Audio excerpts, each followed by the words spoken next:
याद सपनों में ना कैलू।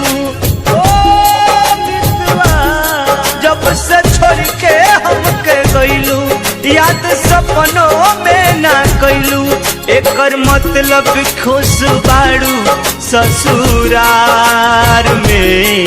बस यतने बता दे गोरी कौन कमी ऐसन रहे हमारा प्यार में। कौन कमी ऐसन रहे हमारा प्यार में।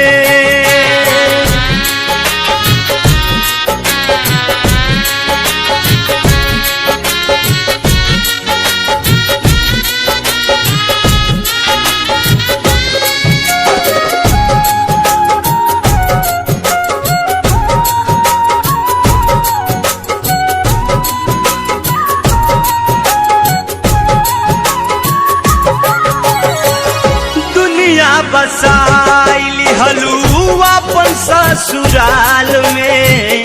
एक बेर न पूछलू जिया तानी कौन हाल में। दुनिया बसाइली हलू अपन ससुराल में। एक बेर न पूछलू जिया तानी कौन हाल में। तू बदल गइलू हो, तू बदल गइलू जाके एक बार में। कौन कमी ऐसन रहे हमारा प्यार में। कौन कमी ऐसन रहे हमारा प्यार में।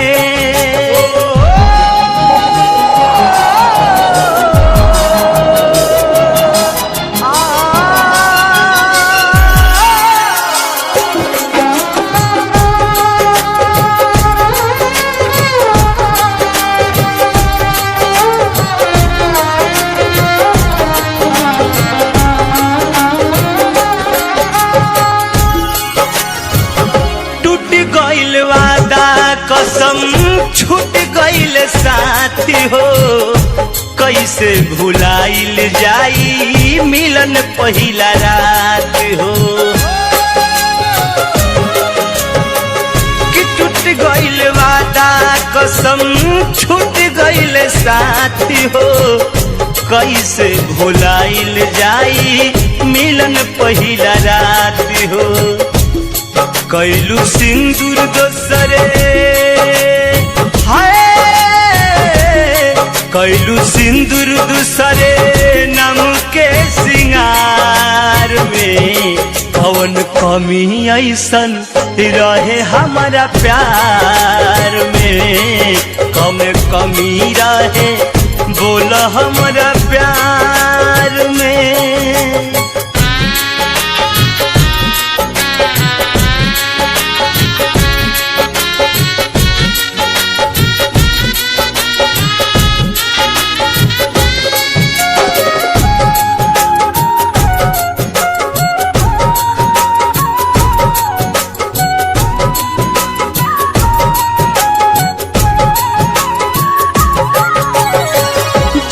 जवन कहलू कैनी देली सब कुछ छान के। तब काहे धोखा दे के गइलू अपना जान के।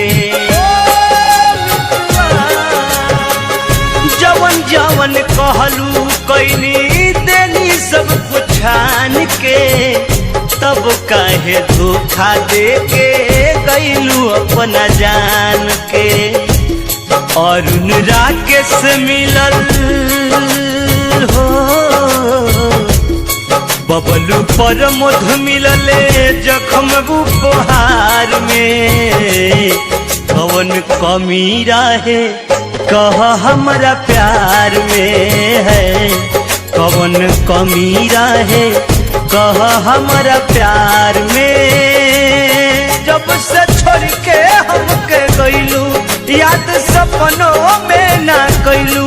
एकर मतलब खुश बाड़ू ससुरार में। बस यतने बता बता दे गोरी कवन कमी ऐसन रहे हमारा प्यार में, कवन कमी ऐसन रहे हमारा प्यार में,